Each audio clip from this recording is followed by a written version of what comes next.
अस्सलाम वालेकुम प्यारे बच्चों। ये कहानी प्यासे कौवे की है। एक दिन बहुत गर्मी थी। एक प्यासा कौवा पानी की तलाश में इधर उधर उड़ रहा था। उसे कहीं भी पानी नहीं मिला।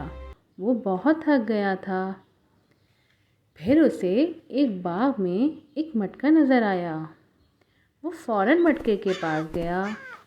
उसने मटके के अंदर देखा तो पानी बहुत कम था।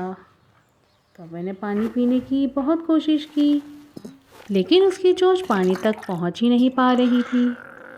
वो उदास हो गया, लेकिन उसने हिम्मत नहीं हारी। फिर उसने आसपास देखा। उसे कुछ छोटे छोटे पत्थर नज़र आए। उसके दिमाग में एकदम ख्याल आया। वो एक एक करके पत्थर उठाता और मटके में डालता गया।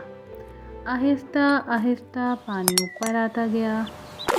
आखिर पानी इतना ऊपर आ गया कि आसानी से पिया जा सके। उसने खूब पानी पिया और अपनी प्यास बुझा ली। पानी पीने के बाद कौवा बहुत खुश हुआ और इत्मीनान से आसमान की तरफ उड़ गया। हमें इस कहानी से ये सबक मिलता है, अक्ल और सब्र से हर मुश्किल का हल निकाला जा सकता है। Thank you for watching. Like, share and subscribe.